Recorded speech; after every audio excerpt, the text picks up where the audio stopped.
Next up, we have Lane Gaba. Over her 20-year career, she has developed some of the biggest names in music, including Lizzo and Cardi B as the GM at Atlantic Records. She's sitting down with rising R&B star Ivy J and Nova Wave, the powerhouse production duo behind everyone from Beyonce to DJ Khaled. Ladies, take it away.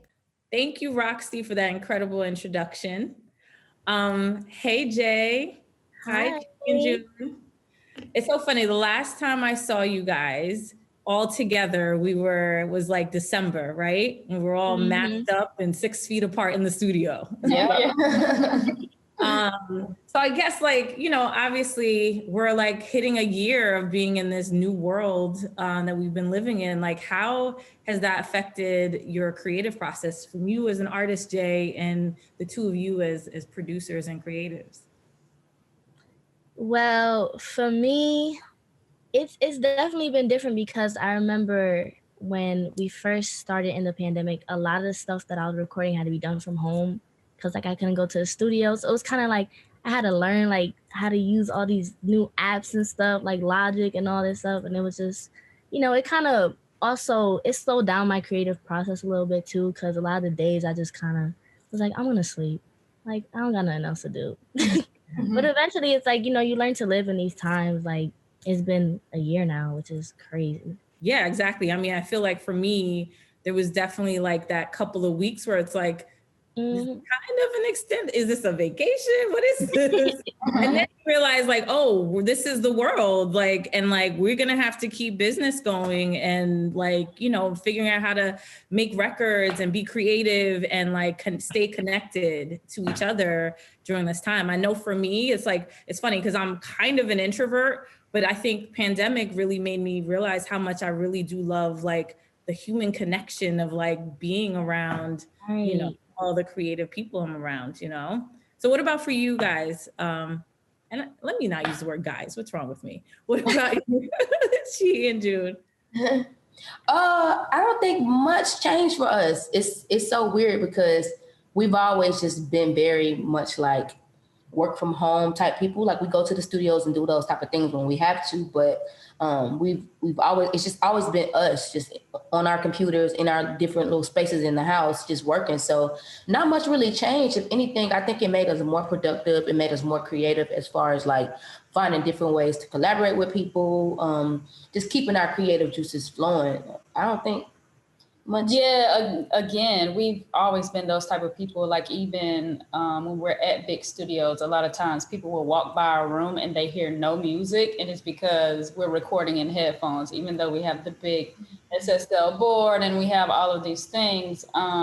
Because we just started that way and we've been doing it for so long, a lot of times we continue to do it in that way. Yeah.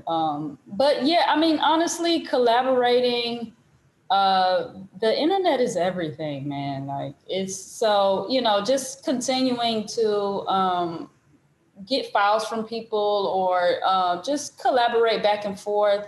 It's been cool. It's been cool. We haven't done any Zoom sessions. I will say that we have not. Yeah, I was gonna say that. Because personally, I've done the Zoom session thing, and it does not hit the same. Being in the room with it's so different. Because when you're in the room all together, you could just catch the vibe. Over a screen, you're just kind of so. That was the one thing. I was just that's why it just felt so weird to me. I just miss being in the studio with everybody. Yeah. And I think for the two of you, you're both so self-contained in the sense that you are producing and writing. And I think that probably has a lot to do with why you can kind of operate as a unit together. So right.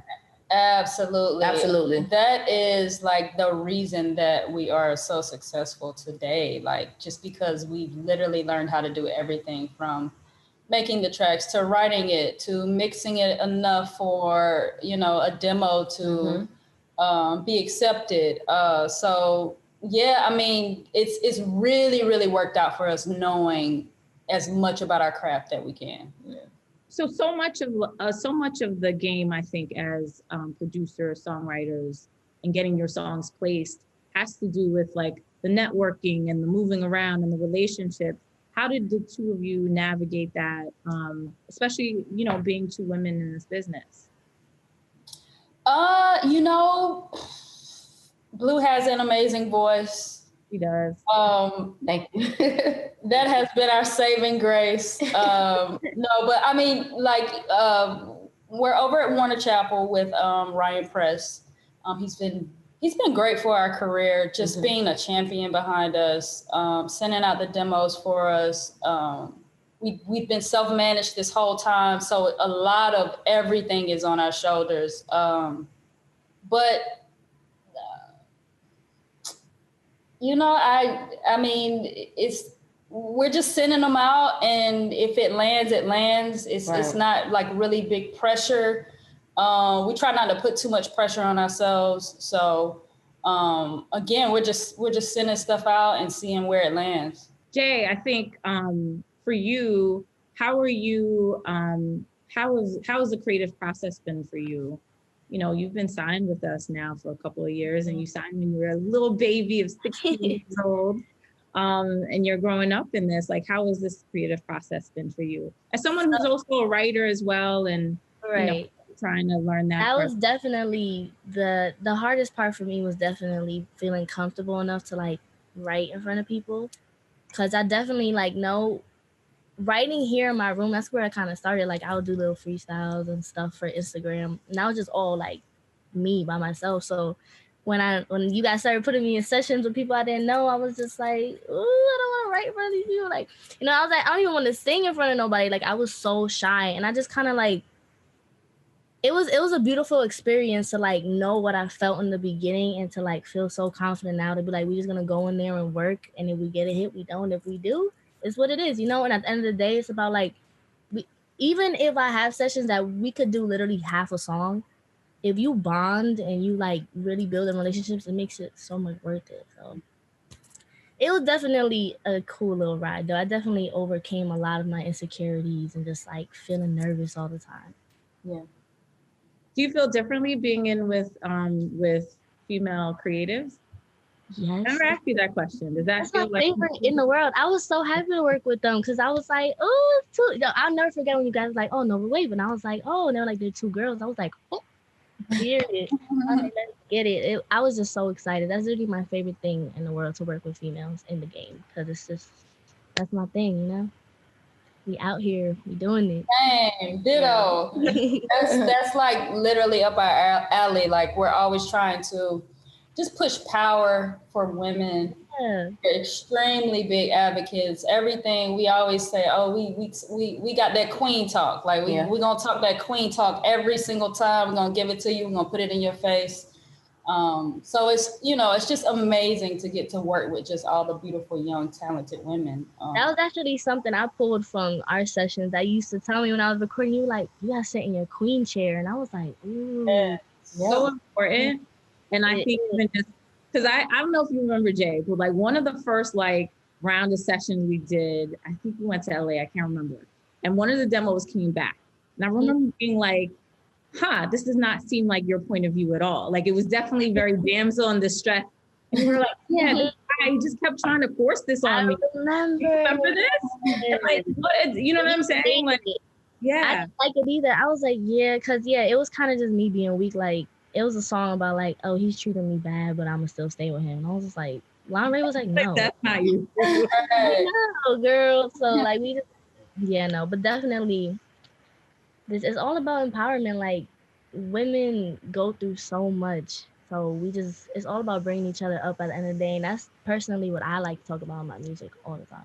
You know, I'm very big on trying to create as many opportunities I can for young women. I mean, I think our roster speaks volumes to that, like as far as the types of artists we sign, and definitely like my love for writers and producers, I'm always kind of trying to embrace more and more. How are you guys, how you feel about the collaborative process, and I guess how we can collectively be bringing up like a whole new generation of young women who, you know, want to be creators? Yeah, I mean, honestly, over here at Another Way, we're always looking for creatives, just in general, to mold and give information to. Every time, like we go to a studio and we see a young woman there, take my number, take my email right now. I started out interning at Grand Hustle.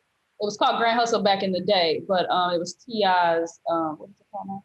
Hustle Gang, I think. So I was interning in college, you know, going to school for marketing, but I was like that young girl that was just like, if I got to stay here to 4 o'clock in the morning and I got to be to school at 7, it is what it is. So anytime we just see women actually pushing for that, we're always like, let's connect. And then Warner Chappell actually connected us with a few like producers, upcoming producers, engineers. So yeah, I mean, we're always actively looking. Always. Just looking to maybe start a network, you know, for while we were actually trying to start an app where it's just all women creatives. Because I think it's really, really important for women to see women, you know, doing what we do, because there isn't a big representation. So it's super important. So we always make ourselves available. That's great. I think She Is the Music's doing a great job with that. I think trying to pull together women from all facets of the business. But yeah, I think there's so much need for like just figuring out how we can just stay more connected and really help teach, grow, groom, mentor, you know, the next generation of young women in this. You know? Absolutely. And honestly, like, I just wanted to give you a shout out for something that you did for us the other day. And just being a woman in the industry and passing us along, like that is everything. Yeah, like, thank you for that. Thank you so much. Opportunity, and they were asking me about somebody else, and I said, you got to talk to the way. That's it. That's love. Thank you so much. Thank you for that. No problem. So what else, as we wrap up, should we talk about as women? I know one of the things, like pre-conversation, we talked about fear. And, you know, kind of not letting fear be the thing that deters you from reaching your goals. And no matter, you know, what background you come from, whether it is that you're a woman or that you're Black or that you are, whatever it is, I'd love to hear you two talk about a little bit about that. Fear is like the only thing that can stop you from achieving your goals. It's literally the only thing. Life is such a mental game. And there's certain like levels of mechanics just in life that you can do to just get rid of fear, and that's being prepared. Say, even if we're talking about the producer writer world, if you're not a person that can go in there and just kind of like do it on the spot, maybe be prepared before you go. There's even things that when you're fearful in a situation, sometimes when I used to be personally fearful in a situation, there's something that I used to go to the bathroom and do, and it's where you hold up your hands and you hold your head up high for 2 minutes, and it raises your testosterone level by 20%. So just even that within itself, just to make sure that you're doing everything to put yourself in the best possible situation to complete your job. So yeah, man, there's ways to combat fear. A lot of it is just sitting there, even when you're like, oh, I'm so whack. Just sit there and get through it and just do it. And you're going to create the muscle memory. You're going to put the 10,000 hours in, and then you're going to be the next Nova Wave. Yeah. No, definitely. I struggled a lot with anxiety. Like, my anxiety was so bad at one point with all like this music stuff. I used to go to sessions, disappear. I'll probably be in the bathroom crying because I'm like, oh, this is stressful. Like, but you know, definitely, like, you're right.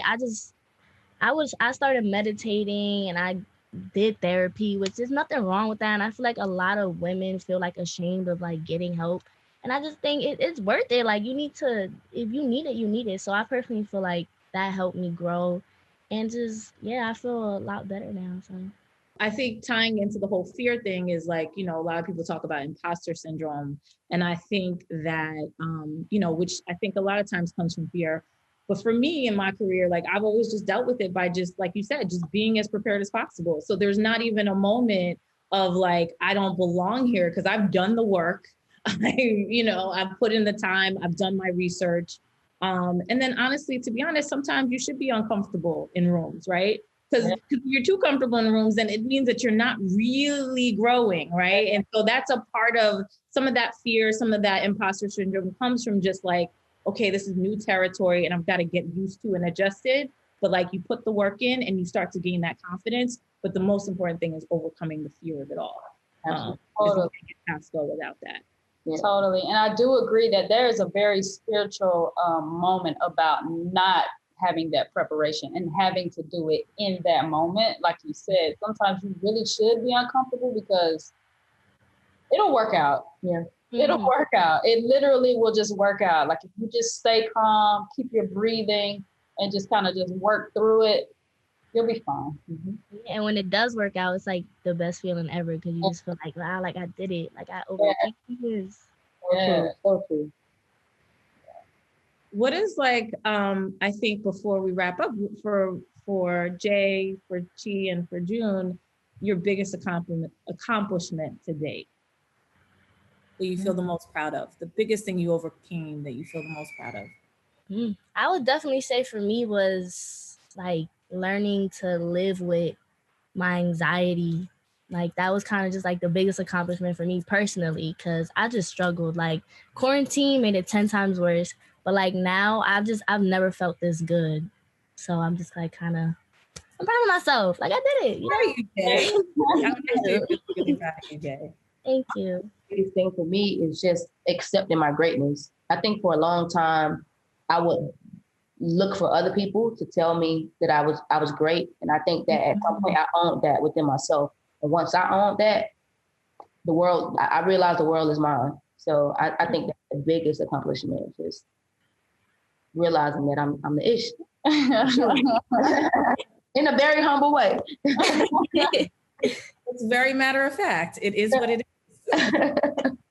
I would say for myself, getting over the point where I was accepting other people's thoughts about what I was doing, and more so got out of this subconscious loop of my failures and what people have said and da da da da. And once I kind of like put that to the side and I really focused on getting better, I think a lot of times we focus on the past and the future and we're never really here. But when I'm consciously here, like I'm making a decision to get better every single day at my job, whether it's to watch an informative video or whether it's to make sure I meditate or pray that day, or just making a conscious effort to get better holistically, spiritually, all around. And it has bloomed into my music. And I think just to close it out, I think for me, and it threads through a lot of what we talked about today, I think mindset mastery, right? Because I think you said it earlier, which was so much of it starts up here.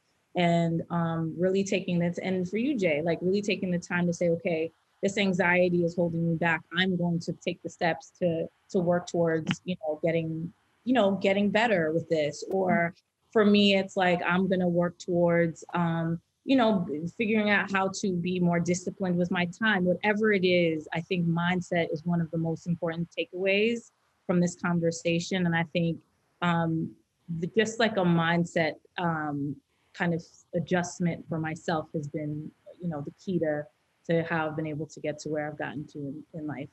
So really, really important. So I think that's our time. I'm so proud of y'all.